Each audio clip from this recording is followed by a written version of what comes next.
Hello, can you hear me now? Oh, of course that happened. So now we have to go back. Now we have to go to the whole thing all over again.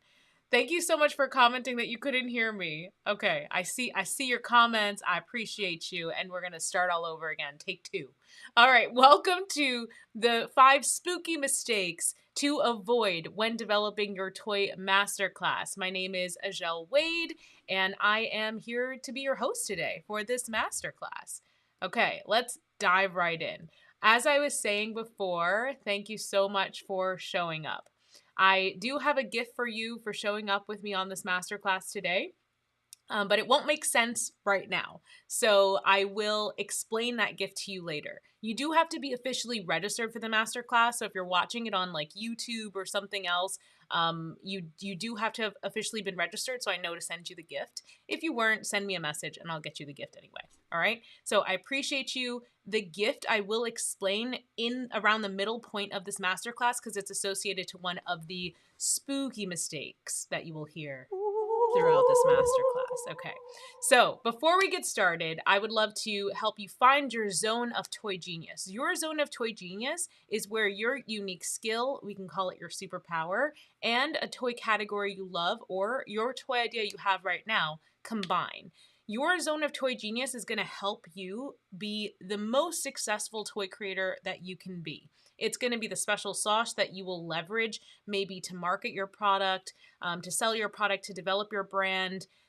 Let's find your zone of toy genius. So first, I'm going to give you an example of a zone of toy genius. Say you are a fabric designer, and the toy idea you have is a plush for kids who are afraid of the dark.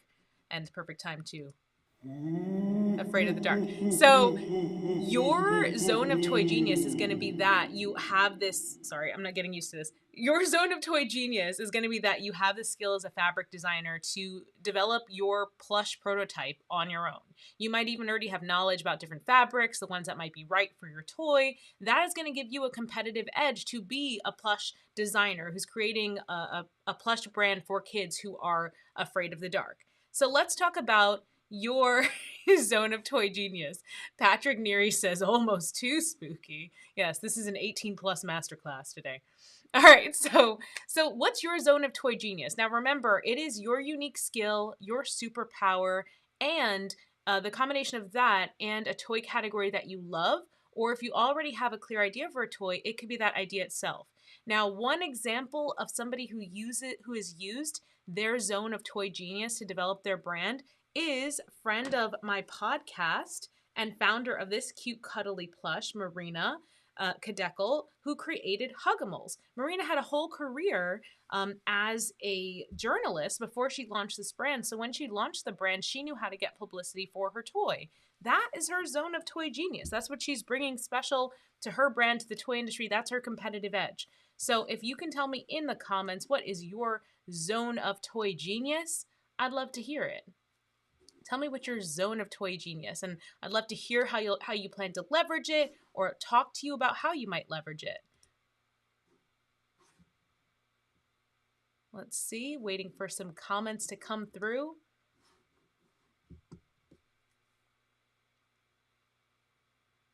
Let's see if we have all the comments here. Ooh, and now because we're on this platform, I can pop up your comments like Patrick Neary saying, ooh, this is almost too spooky, Ajel, almost too spooky.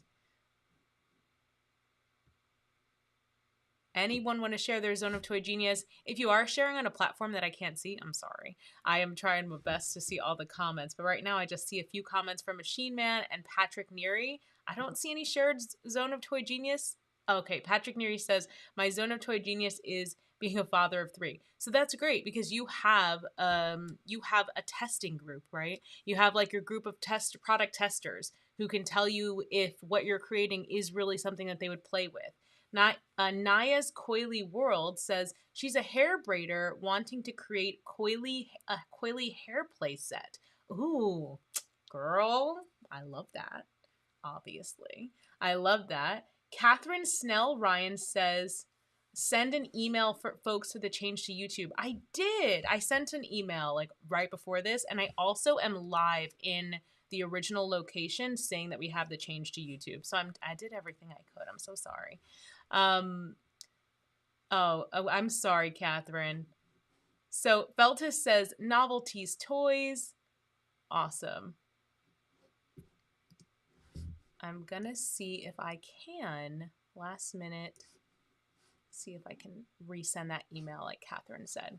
Okay, I appreciate you guys sharing your zone of toy genius. So now I want to share a little bit about me. Yeah. Hi. So my name is Ajel Wade. In case you don't know me, I'm known in the toy industry as the toy coach. I'm one half of a toy couple. That's me and my husband up there, Christian. He also works in the toy industry. And I'm the founder of a podcast called Making It in the Toy Industry and a program called Toy Creators Academy. We've had over 200 students come through that program. We have over 200 episodes, actually. I'm just realizing that synergy of the podcast as well. That's pretty cool. And I have been working in the toy industry now for 14 years. I studied toy design at the Fashion Institute of Technology. And from there, I went on to work at companies including Horizon Group USA, Toys R Us, Madame Alexander, Party City. My last corporate job was at this company, Creative Kids, where I got to work with some licensed brands. Right here, you see me in a photo with Blippi. This is a photo of me at a toy industry trade show event where I designed and set up that entire backdrop for an inventor item that we were pitching at that show.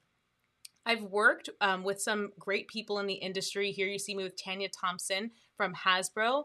I was a moderator as part of their first Women's Innovator of Play event. And what you may have already seen me on various outlets. I've been on the Toys That Built America a few seasons on the History Channel, featured in Essence Magazine, Access Daily. I've taught at Inventors Group of America. I'm a winner of the coveted Wonder Woman Awards, the Storyteller Award. I've been interviewed by Marie Forleo, Amy Porterfield. I've been on the Toy Book, in the Toy Book, and a 2021 honoree of the Taggy Awards, which you'll learn if you work with me or you stay in this toy industry for a while, is a prestigious toy award. I've been in a podcast magazine, The Current, Mojo Nation, many things that you might know me from, but what you may not know is that I've designed and developed over 500 toys in my career. It sounds like a lot, but when we work in the toy industry, you're developing 20 to 50, if you're working for a big mass company, items a season. So that's how I got to that number so quickly. I have 3 patents from my toy career. I have about 7 toy awards, and I've taught over 220 creators, like the people you're seeing in this photo, to break into the toy industry and develop their own products.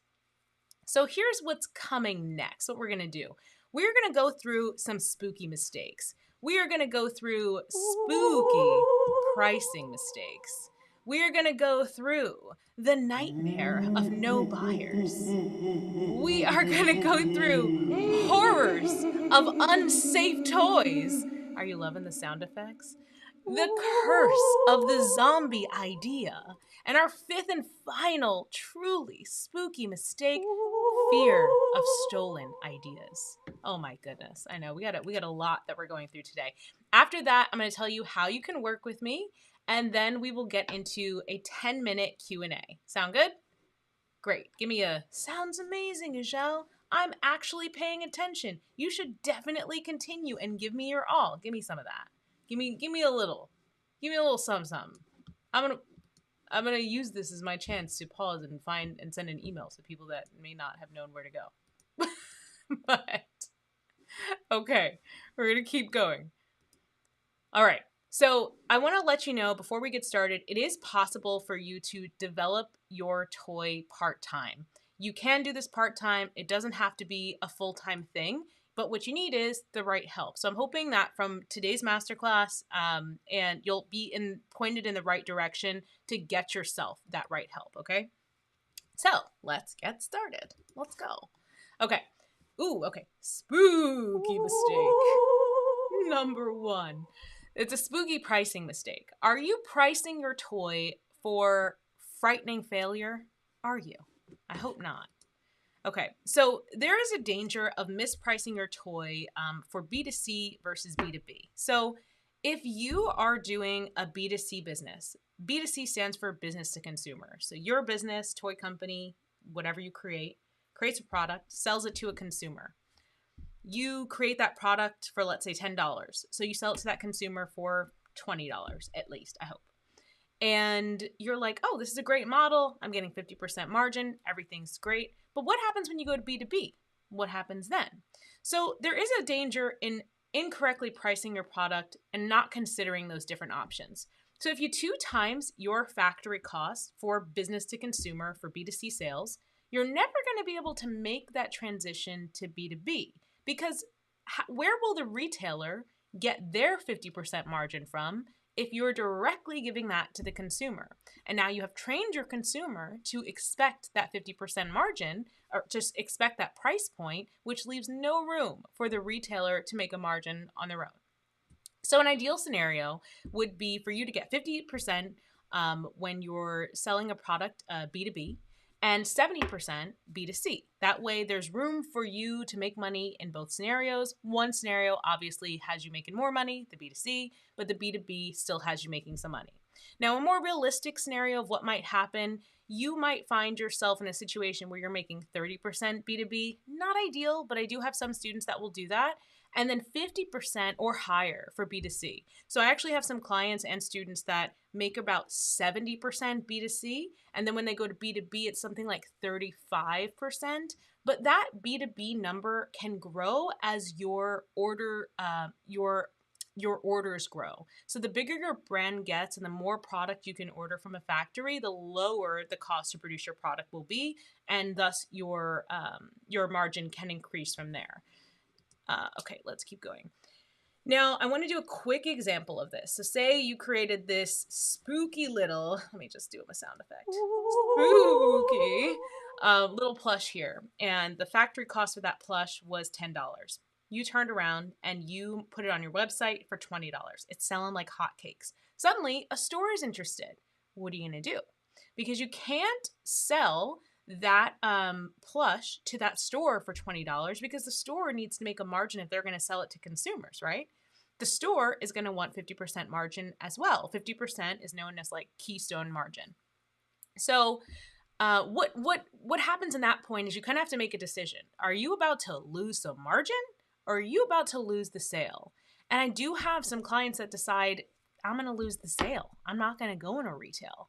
But if you have a vision for your brand to not only be you selling direct to consumer and managing the logistics of that, but also for you to sell into retail, you've got to pre-plan for a B2B margin as well as B2C. So not planning, making this spooky pricing mistake can cost you a restart in development of your line. So what will also happen is if a brand is doing really well, and retailers want the brand, but the current version of the product just isn't going to work for retail. It's too expensive, or customers are used to paying a certain price and they can't make enough margin on that. What will happen is a brand will redevelop the product and create a retail version. It might be a simplified version, lower, I don't want to say lower quality product, but it might be lower quality materials. It might be smaller, simpler packaging. It might be a different product entirely under the same brand. So what that's costing you now is, say you're a year or two in, you're rolling, you're doing great business. Instead of being able to just loop retailers into this business you've already established that's really successful, now you have to take time away and develop a whole new product, which once you develop a product, you'll realize that takes a lot of time and energy and effort, and you're not going to want to be doing it haphazardly. You don't want to just add SKUs for the sake of it. You want to be intentional about that.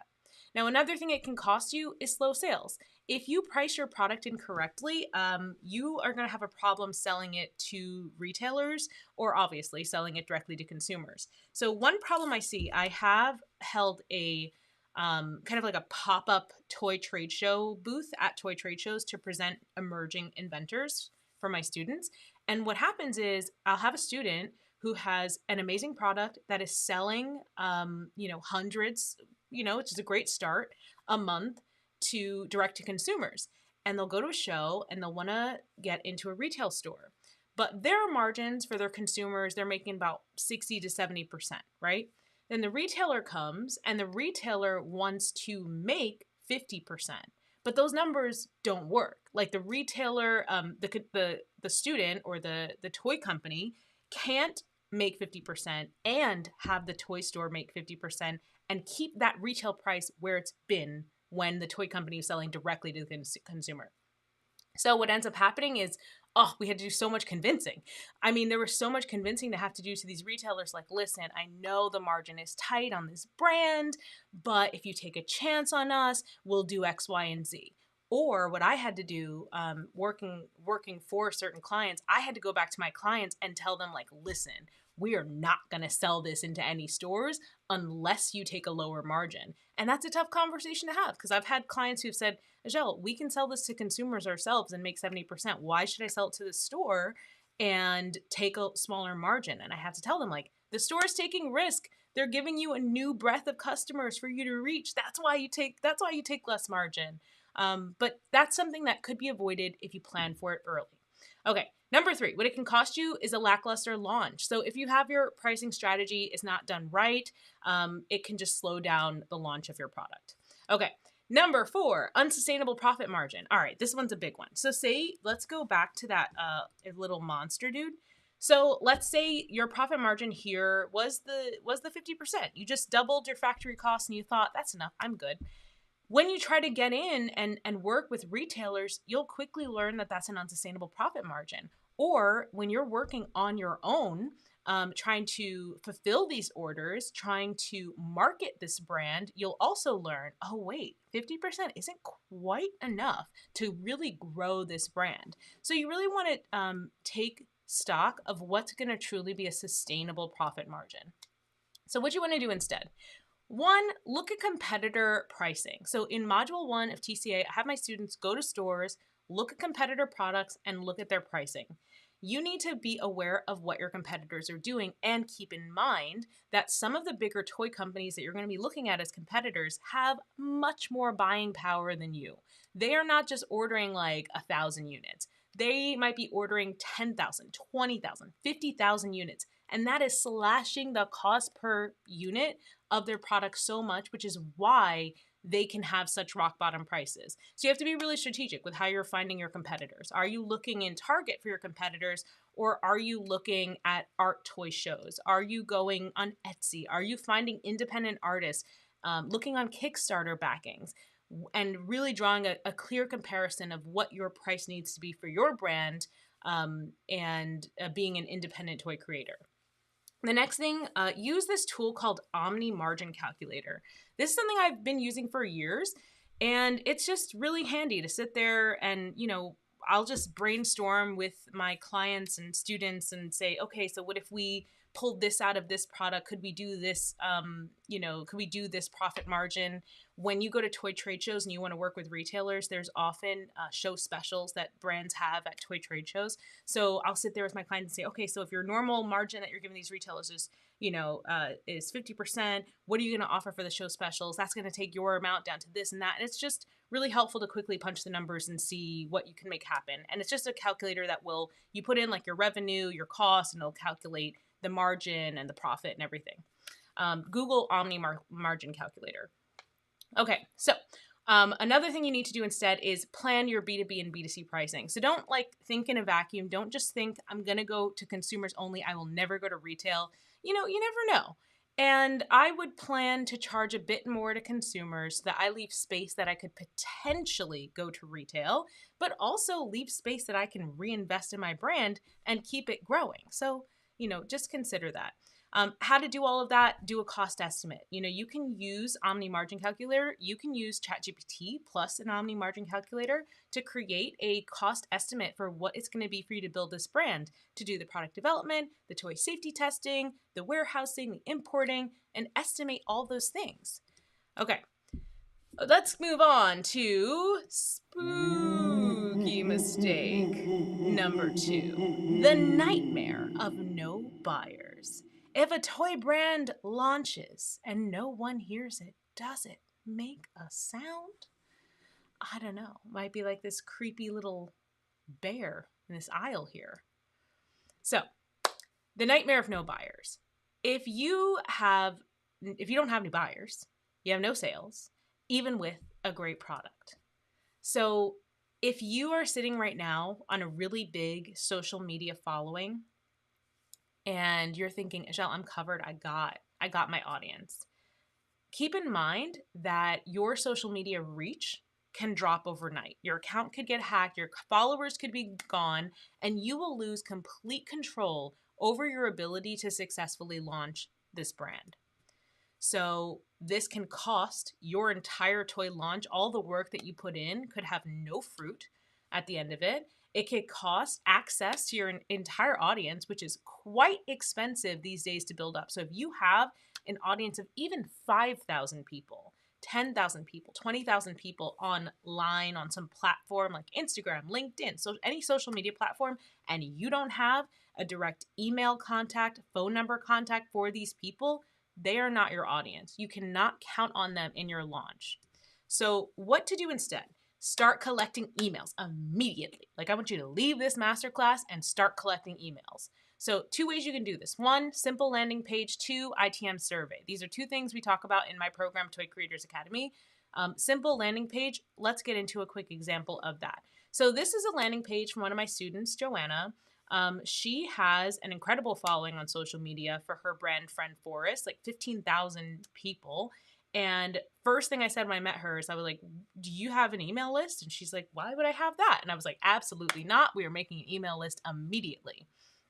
And Joanna created an email list that she calls the monthly bloop. Bloop is her character's name. He's that little bear you see over there. And this is just kind of a newsletter that tells people stories of the Bear Bloop. It's a continuation of what she does on her Instagram. And now she's building a list that she has access to contact and email when she's done creating her little Bloop toy. And he looks so cute. I'm so excited about him. So this is an example of what you can do. Joanna is using a email service provider called ConvertKit. This is the one that I recommend to all of my students. ConvertKit is free for up to, I believe, 1,000 emails addresses. You can have 1,000 contacts, and before you have to pay for it. They have an option where you can create your landing page on ConvertKit, but I do not believe this landing page that she created is on ConvertKit. I think this is on like her site. It might be Squarespace or WordPress. I'm not sure. Basically, with your landing page, you want to collect an email. Because Joanna's list is so big and we were in a time crunch, I told her, just put email. I would like you to have first name, but just collect their email, make it super easy for them to sign up.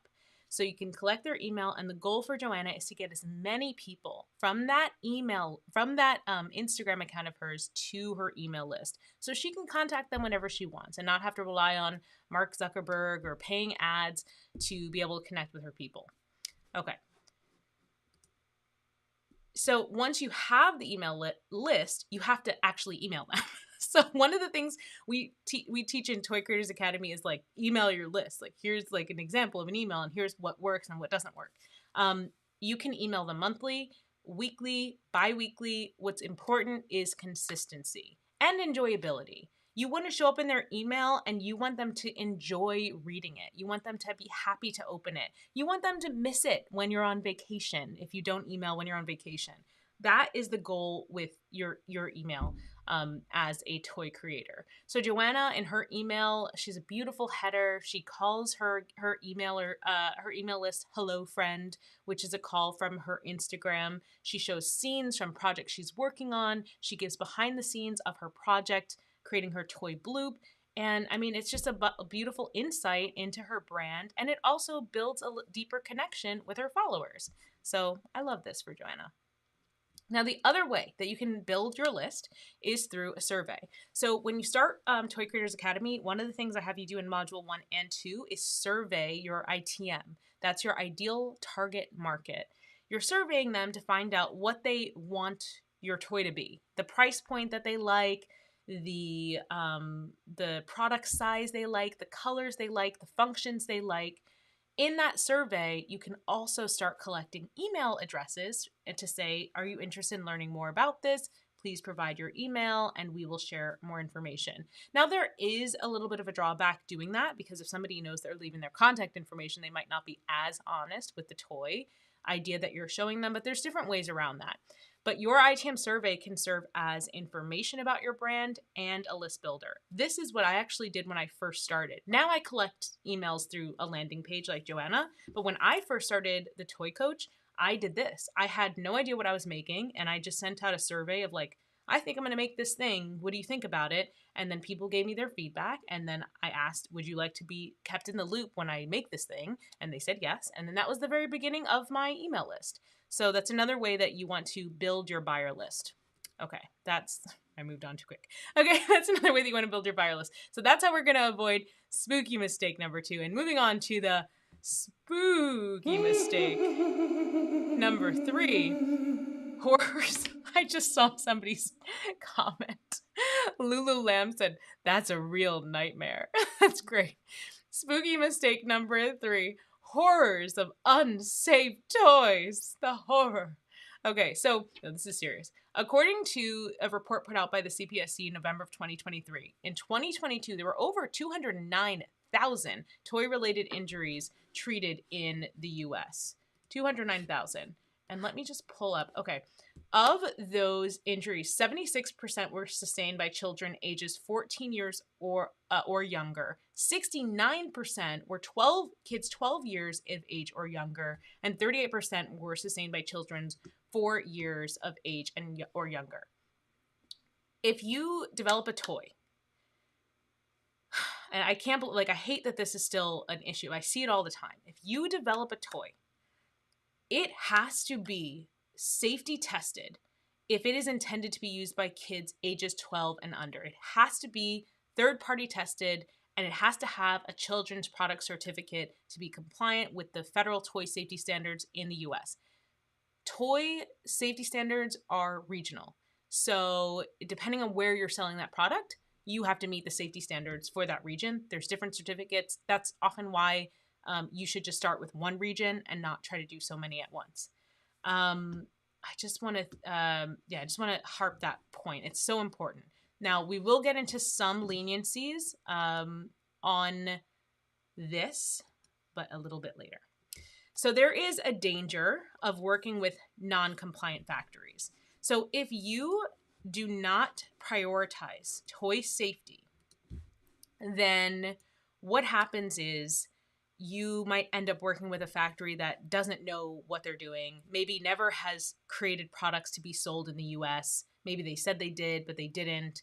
You run the risk of, let's keep going, having your reputation tanked because someone gets your product and it breaks or doesn't do what it's supposed to do, or God forbid, someone gets hurt from your product. You run the risk that you have a loss of inventory. If your product is reviewed at customs and there are some safety standards it doesn't meet, it won't even make it here to the US. So you could totally lose all of that inventory, and the factory, in experiences that I've been made aware of, won't always take responsibility for that financially. And of course, the biggest worry is that kids could get hurt. So we want to make sure that we're working with factories that are used to sending toys to CPSC accredited labs for safety testing. So what this costs you, according to the CPSC website, fines range from $100,000 to over $15 million in extreme cases. It could be tens of thousands of dollars in lost inventory. Please ignore that. I don't know what that was. Who was she that wrote that? Not me. Tens of thousands of dollars in lost inventory. It can cost your whole toy business. So we want to make sure that if you're creating a product, you are getting it safety tested correctly. So what to do? You want to vet your factory. There's a few things you can do. One, you want to make sure they're just a legitimate factory. One of the ways to do that is to ask for a business license. Another thing you can ask for is an ISO 9001 certification. That certification has a little bit of a black market now, I've been told. However, it is the base certification for, is this factory practicing good labor laws? Are they not employing children? Are they doing the right thing? That's a basis. But the first thing I said, the business license, is like the new gold standard. It will be in Chinese, but you can use Google Translate to translate it. Then the third thing you want to do is get region specific. You have to know before you develop this product and before you choose a factory, what regions you're selling into. So you've got to pick one or pick two. And know that, like, depending on the region, you might need to translate different languages on your packaging as well. And know that different regions might require different safety tests. Definitely different regions require different markings on the box, like CE markings, versus 3+ marking. I mean, those are different things, but different regions have different markings for those things. So just be aware of that. You don't have to know all the details about those markings. You have to know the standards that you're required to pass, and you have to know which labs are accredited to review your product to pass those standards. And then you have to review the test reports that those labs give you after you send your toys there. And as I'm saying all this, I do have a toy safety bundle that I just created. It's created for retailers, but there's still a lot of really good information for people that are interested in creating their own product. So you can email me at info@thetoycoach.com if you want that. Just make the subject line safety bundle so I know. And I can send you the link to that. I don't want to mix it up here, but that just came to my mind. Okay, so now remember that gift I mentioned? This is where it comes into play. So because you're here, you're watching this video, you're going to get a link to my how to identify a good factory checklist. Ooh. So it is going to be emailed to you tomorrow. So check for that. So this is just a checklist of, what do you do to identify a good factory, basic things you need to ask for. I want to make sure that you at least know how to vet a good factory from a bad factory, because that is the most important thing. And probably don't use Alibaba. Oh, but one thing I want to say here before we leave the safety conversation is there are less factories that create toy products than you might think. I actually have a lot of clients and students that all use the same factories as bigger toy companies. There are fewer factories that really know and do the right thing with toy products than you might assume. I know Alibaba has like thousands and thousands of factories, but those aren't all legit. Some are just trading companies, which are like middlemen between factories, and that's going to be a huge markup on your product. So they don't all know what they're doing. And you need to make sure that the factory tells you what lab they're going to send your product to be safety tested in. And then you have to double check to make sure that that lab is accredited by the CPSC. Now, I did say there's some leniencies on safety, and that is just around being a small batch manufacturer. If you're producing underneath a certain number of units in the past year, and if your revenue is under like $1 million, you might qualify for a small batch manufacturer. And there's just different rules which are explained in the safety bundle about what test you have to pass. And some of those rules allow you to use labs that are not listed on the CPSC site. But that really depends on the age grade of the product. So I won't go more and more into that, but those are just important things to know. All right. Spooky mistake number 4. The curse of the zombie idea. I like my spooky voice. Okay, so let your idea cook. Falling in love with one idea is a common mistake. Your first idea is not your best idea. I'm just going to tell you right now. It's not. Too many creators hold on to one concept without improving it or even just learning the full toy product development process. I have seen people spend a fortune on hiring one company to just develop their initial idea, only to totally lose control over the brand and the quality and the play pattern of their toy. I brought up my friend Marina a moment ago because her Huggimal is right here and he's so cute, making me feel so comfy. Maybe I'll just leave him here. Because Marina did it right.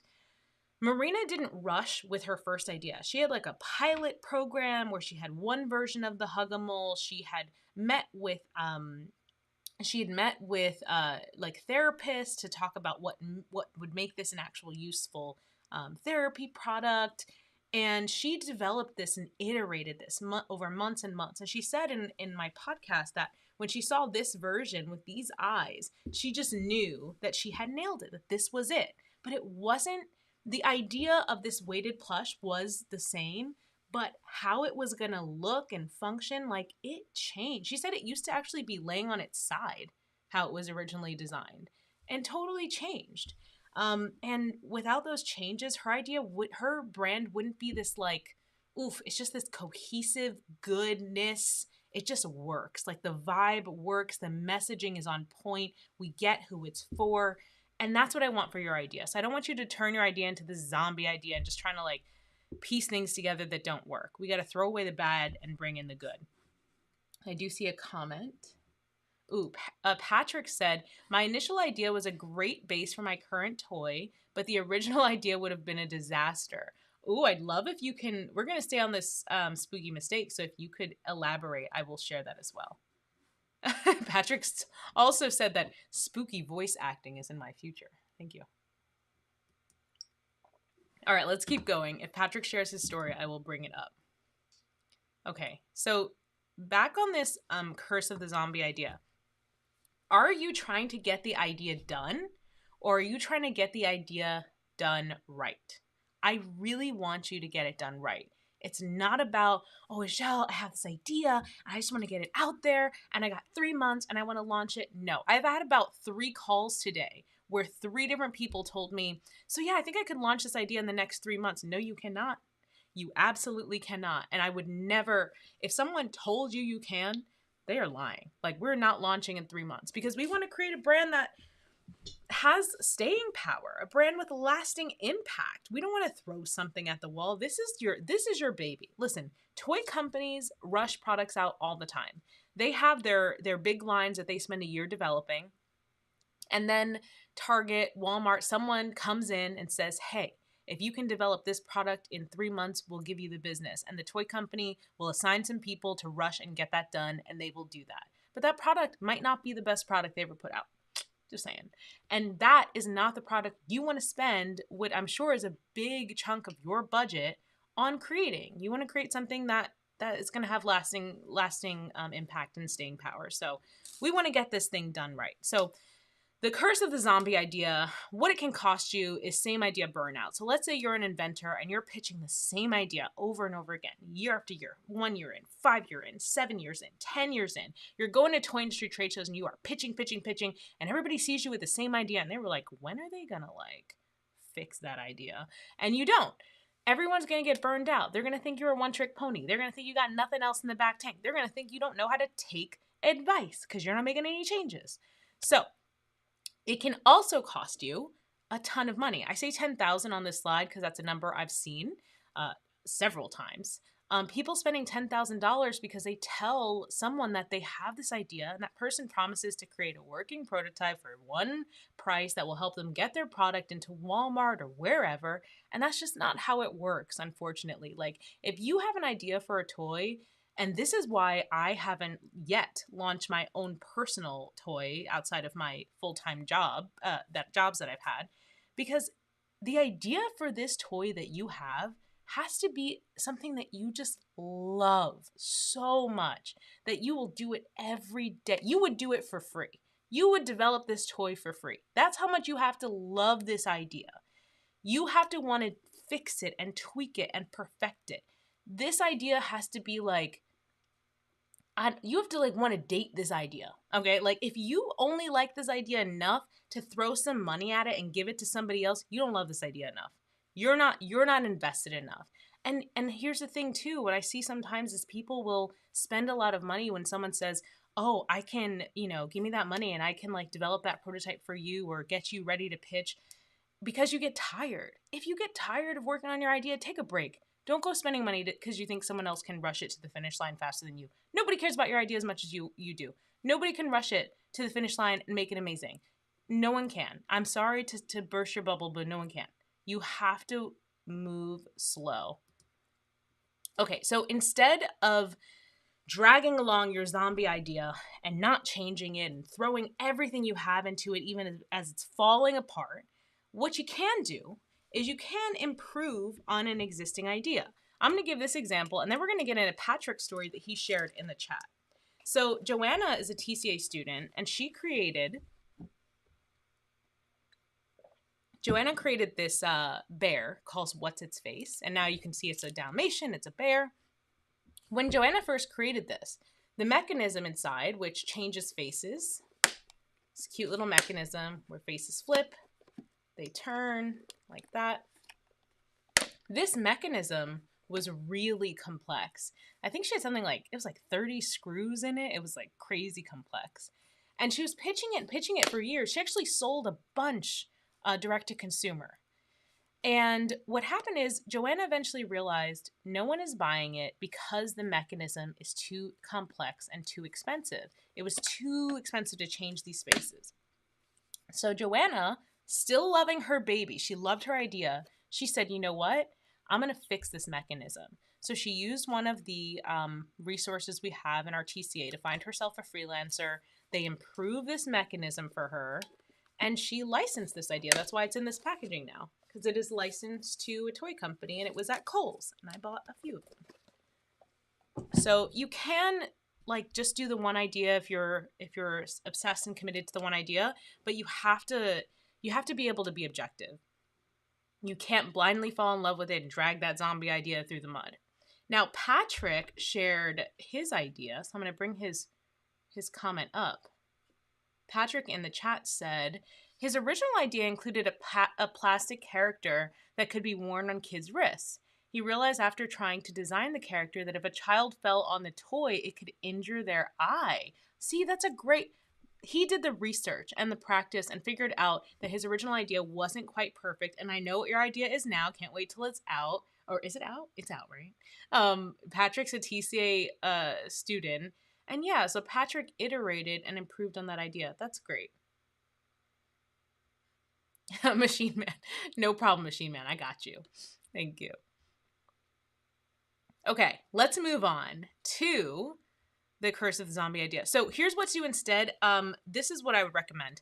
Spread your budget, whatever budget you're committing to this toy idea of yours, spread it across many ideas or specialists. So why I say spread the budget across many ideas. If you're an inventor, a toy inventor who's pitching ideas all over the place, then you might be using a little bit of your budget on a bunch of different ideas. So maybe you have a game, you have a plush, you're pitching a lot of ideas. So you can't spend all of your money in one concept because inventors are quantity and quality. You got to pitch lots of ideas, right? If you have one idea, like Patrick, you're focusing on that one idea, I would recommend spreading your budget among many specialists. Why is that? You want someone who specializes in packaging to refine your packaging. And I'm speaking directly to you, Patrick. We talked about this. You want someone who specializes in packaging to focus on your packaging. You want someone who specializes in marketing to focus on your marketing. You want somebody... So while it is so tempting to hire the one-stop shop studios, and some of them are good, it's really going to be expensive, and it's a risky move to trust one person, one company's vision with your baby. What I would prefer to do, what I would recommend you consider doing, is building the plan yourself and hiring the help to execute that plan, the specialist help to execute that plan.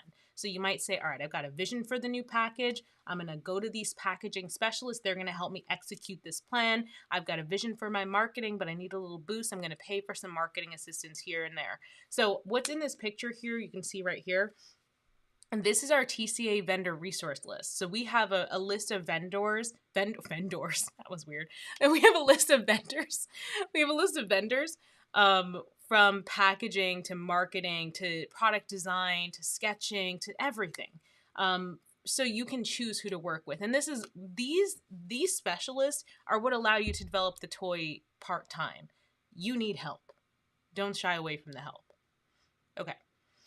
Spooky mistake number 5. Where is it? Spooky mistake number 5. The fear of stolen ideas. Ugh. This is a scary photo. It's scary. Look at that. Look at that.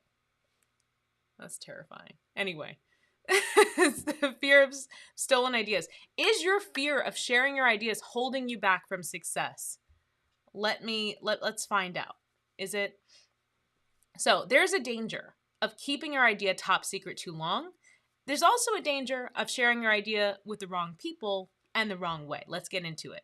So first, what it can cost you. If you share your idea with the wrong people in the wrong way, you could get your contact info blacklisted. So when could that happen? If you're a toy inventor and you have a proprietary top secret idea that you want to pitch for licensing, like Joanna licensed her plush, you should not be emailing anyone you can find from the toy industry, and you should not be sales navigator connecting with anyone in the toy industry and just saying, here's my idea. What do you think? Do you want to license it? That's a surefire way to get yourself blacklisted. They might forward that information over to their lawyers or just ignore it. The right way to do that as an inventor is to reach out to them and say, hey, I'm an inventor and I want to pitch an idea to you. Do you work with inventors? They'll say, oh, well, actually, yes, we do. We do work with inventors. We would love to have you pitch to us. We're actually going to be at this upcoming trade show. Will you be there? Here's our Calendly link to book a time with us. A lot of pitching happens at toy trade shows, so you will have to go to toy trade shows to pitch, or my TCA students and alumni know we do a virtual pitch event. There's one other virtual pitch event in the toy industry you can also attend, but you do have to go to some event when you're just starting out to start building those relationships. Once you have the relationships, then you can contact people via email and not pitch your stuff directly, but you can say, hey, I've got a new concept. What's the best way to send it over to you? And then they'll let you know. Unsolicited ideas get blacklisted. Don't do that. And I just realized I explained the next slide already, but it's fine. So the other thing that it can cost you, having this fear of stolen ideas can cost you help and coaching. So if you're in a situation where you're getting coaching from somebody, but you're afraid to tell them what your idea is, oh my gosh, what is the point? They can't help you if you're going to give them like this much of your idea. I've been in a situation where people come on a consultation call, but they're afraid to share their idea. Listen, I have terms and conditions to protect you and protect me so that you can share your idea and I can help. Sometimes if you don't want to share your idea, you're actually limiting yourself for the amount of help that you can get. Granted, you want to know who you're talking to and trust them. But if there's something that you're unsure of, like what you can share, what the terms and conditions are, just ask. And also ask other people about the people you're about to work with in the industry so you can trust them more when you're working with them.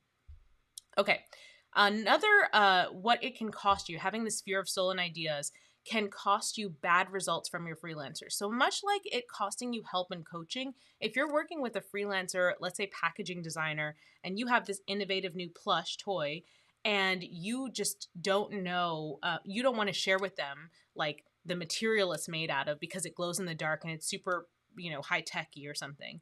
They can't properly develop a package to reflect how that product will work because they don't actually know how the product works. So there's some things you have to keep proprietary, but there are some things that you need to share to get the best results from the people working with you.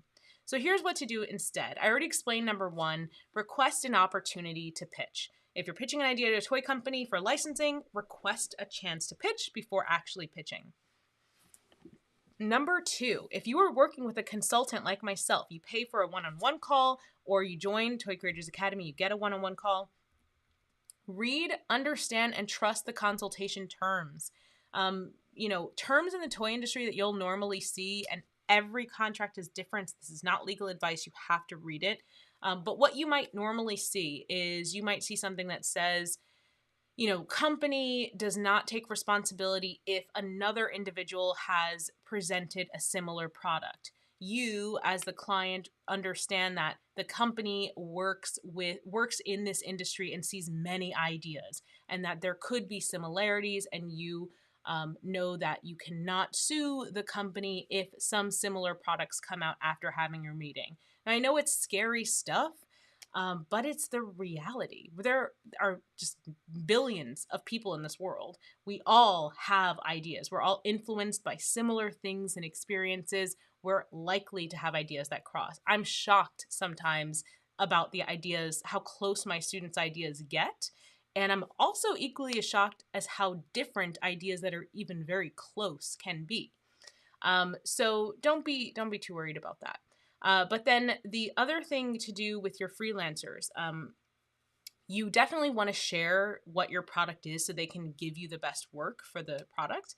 But you also want to use a work for hire agreement. Ask your lawyer, they can prepare a work for hire agreement that also includes an NDA aspect to it so that you can use this with your freelancers. And a good work for hire agreement will make sure that whatever the freelancer creates for you belongs to you. And that's really the key. I've seen too many creators get into agreements where they hire a freelancer and the freelancer offers them a discount, and in exchange for that discount, they give up like 50% of their business, which ends up just crushing their business. So just don't rush into anything like that. Just have your lawyer look it over. Okay, that was it. Those are our 5 spooky mistakes. Great. We're going to have time for our Q&A. So exciting. So quick recap. Number 1, spooky pricing mistakes are spooky. Spooky pricing mistakes. Make sure that you're planning for B2B and B2C sales. Even if you think you won't do one, you'll only do the other. Plan for both so you can be better prepared. Spooky mistake number 2, the nightmare of no buyers. So make sure that you are collecting email addresses and contact info so that when you're ready to launch your Kickstarter, your toy brand, whatever you're going to do, you have people who want to hear from you. Spooky mistake number 3, the horrors of unsafe toys. Do not forget that your toys need to be safety certified by whatever region you're going to be selling them into. Look into the cpsc.gov for more information on that, or check out the Toy Coach Safety Bundle. I will send you a link. Just email me, info@thetoycoach, for details. Number 4, the curse of the zombie idea. Don't drag a dead idea along, okay? Give it new life, reinvigorate it, refreshen it, give it a new look, okay? Don't just drag along the same idea. And spooky mistake number 5, the fear of stolen ideas. I know we don't want to have our ideas stolen, but being too afraid can limit our growth, right? All right, look at that. Let's get into really quick how you can work with me, and then we will do our 10-minute Q&A at the very end. So appreciate you guys for sticking with me. We are almost done.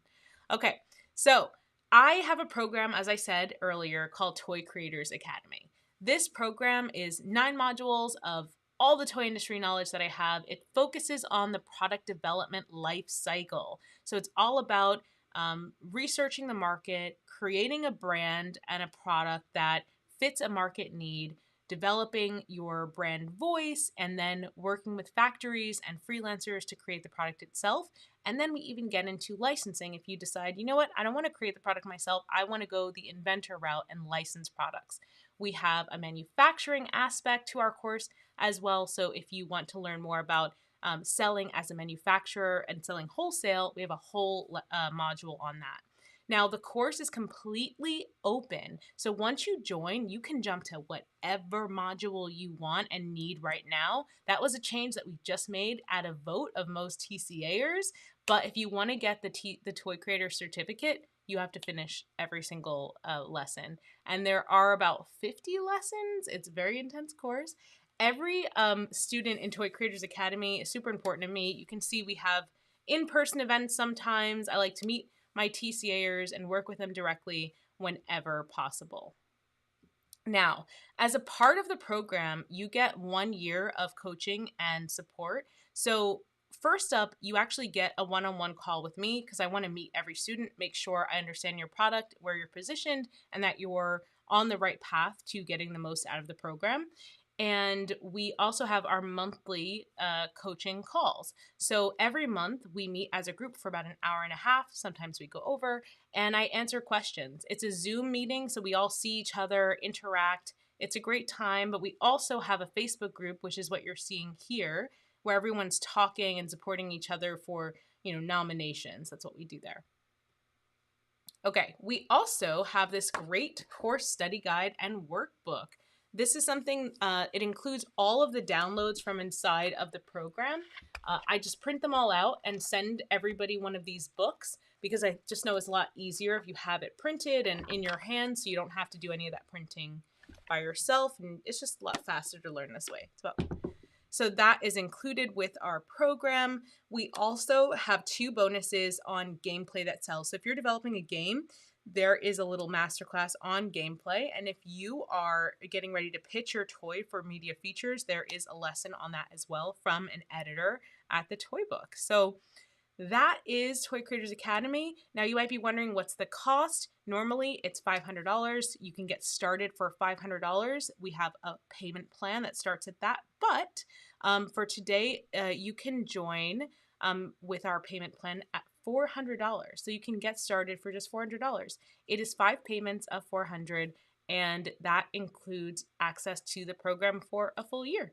And you actually have access to the course materials for 3 years, because I found that people will start their toy and then they'll like stop because of life things and then pick it back up.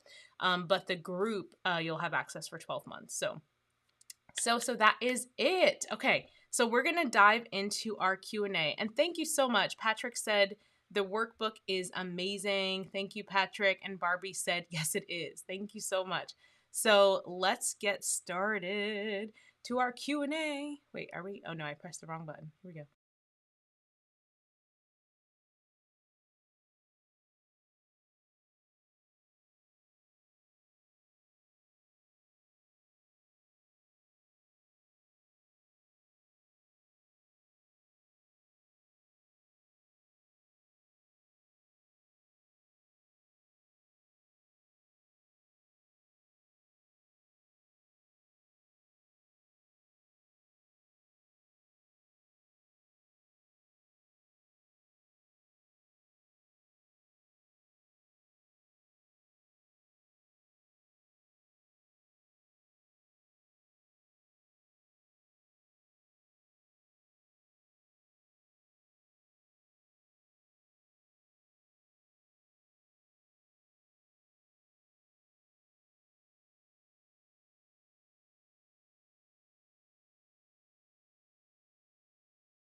Sorry, Barbie just said, we can't hear you. Okay, got it. Hi, Machine Man said, how is the product insurance for small businesses of, say, dollhouses? Product insurance is definitely the most expensive part of having a toy business, but it varies. So I can't give you a number. I would say call insurance companies. One sample, I'll try to pull up a few real quick so you can call some just to make sure that this is feasible for you. Hiscox is one. But 1 second, I will pull up our list and just give another one so you can do a quick call and see if it's workable. Because so like it depends on what the product is you're creating, the age range, where it's importing from, and all of that. So 1 second.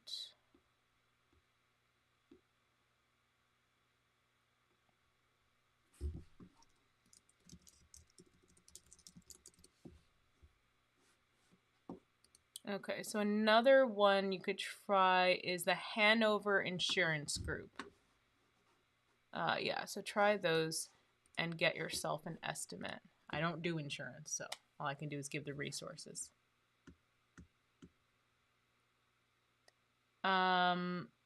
Okay, so Patrick asked a great question. As my cost per unit comes down, should I bring the price of my toys down? No, just enjoy that margin. You will need it.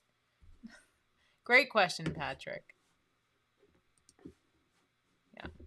I mean, I guess there is, I don't think you're going to have, I wouldn't say your price is low enough. I don't think you need to bring your price down.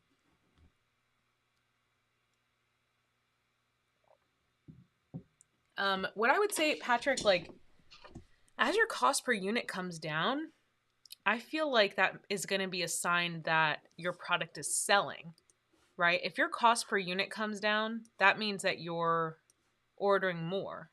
So if you're ordering more, I don't see why, if you're ordering more, I don't see why you would reduce your price, because that means that your price is working. I think the bigger question would be at what point of sales are you going to start to rethink your price point? Like after how long are you going to start to say, is my price too expensive? Right? Okay, Catherine says, I'm a licensed therapist, and 5 years ago, I created and manufactured a children's game. Good experience. Oh, she manufactured it through a company called Grand Prix International. Good experience. All product was sold through B2C, and she sold her share to her business partner. Fast forward to now, she has a conversation starter toy, and she wants to create iterations for different ages. and she doesn't want to do B2C. I get that. Um, okay. All right, great. So Catherine's question is, how unlikely is it to license her game instead of doing B2C again? Will it involve a lot of toy fair setups, etc.? B2C can get a more of a financial payoff, but I'm assuming licensing is a slower trickle over time. Yes. That is a great yeah, that's exactly what it is. So in module 3 of TCA, where I wonder if I could share it. In module 3 of TCA, I break down and explain the inventor and entrepreneur model. And inventor is the one that's like the licensing model. It is definitely a longer time to get paid out, but it's definitely a lower investment. If you're a great, if you're like a crafter, if you're an industrial designer, if you're a builder, and you can create the prototypes yourself, then it's going to be the cheapest route for you. And if you enjoy the process of creating prototypes and you enjoy the process of pitching, that could be a great route for you. For toy fair setups, no. For inventors, it's not as expensive. So what happens is like the few shows that are for inventors, they're meetings, not trade shows. So you'll like sign up for a show, and the show fee is going to be probably your biggest fee aside from like your flight and your room, and then you will just make appointments with toy companies and meet with them at the show in like a suite. So usually they have like a room, like your hotel room will have a living room in the front of your sleeping area, and the companies will come and meet with you in the living room space, or you'll go to their room and meet in the living room space. There's another major toy show that happens in London, or inventors event that happens in London, and they actually meet at a stadium. And you go around to different rooms in the stadium and meet with people. So it's not the same as a trade show booth. It's more like you're paying for a ticket, and those tickets range from like, they're about $800, I would say, is a good average to go to those events. And then like there are some virtual events. Like my virtual event is it's either a fee of $250 or a percentage of deals landed, but it's limited to my TCA students because I have a very hands-on approach for my virtual pitches. But there are a couple other pitch events, like the Mojo pitch. I don't know how much theirs is, but they are not limited. And then Catherine, once you pitch and you make these connections, you can then reach out to them via email and say, hey, I have another event. And then what will happen is, as they start identifying you as a serious inventor, they actually start inviting you to inventor events. Like Hasbro and Mattel have these in-person inventor events where they invite you to learn about what they're looking for and like meet all the other inventors and schmooze with the inventor relations people. And it's so much more about relationships. So if you enjoy like talking to people and pitching, then I think you'll enjoy the inventor process. Okay, Patricia says, my question is right now that I'm interested in toy inventing, but I want to pause on that dream. How do we get started on getting my foot in the door and getting toy experience, like working or, oh, okay, send me an email because I have this small course about, it's called the Toy Career Takeoff. So if you're looking for a toy career, you can actually find it on toycourses.com. If you go to toycourses.com and you filter by, what is it? You filter by like networking, I think.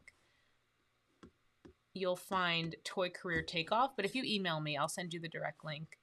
It's all about like how to get a toy job and get toy industry experience. That might be what you're looking for. Feltus. Hi, Feltus. Feltus says, thank you. I'll be a prospective student in the near future. You are always welcome, Feltus. Barbie says, I want to start a brand of toys related to my book. Should I just start with one toy? I have many ideas. I would say start with one toy, Barbie. If you can, start with a paper-based product. After that, I would say plush. Just thinking about the cost of the toy. Yeah, just pick one. In the toy industry, it's always about like, what do you have for next year? What's new? What's new? So you always want to have a plan for something else that's coming out. You don't want to come out with everything at the gate because people will come to you next year and say, oh yeah, I loved that product last year. What's new? So Catherine, you're so welcome. Catherine said, thank you so much. You're welcome. What? Someone said no sound. I think we have sound now. I'm like, that was... Oof. I hope not. That didn't happen again. Okay. Hopefully we have sound.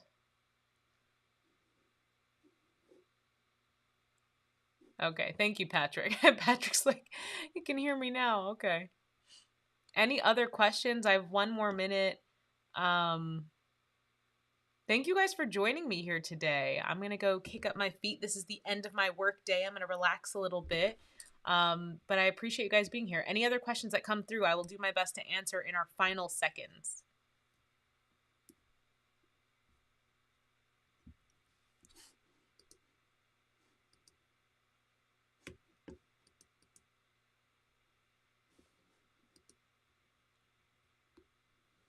Hey, Barbie, you can. You have to, Barbie, I know you're in the program. Make sure you finish your onboarding form because there is a link to book a one-on-one call after that form. It's in the welcome module. Machine Man, thanks for coming. Didn't you come earlier? Thanks for coming back. Thanks for coming back. Welcome back. Was this, Machine Man, was this version better? I feel like I was more on top of it. So. How hard is it? Ooh, hold on. We're going to end in like 2 seconds. Okay, I came back. Patrick says, how hard is it to become an international toy brand? I have plans. Hold on, let me just reduce this 1 more minute.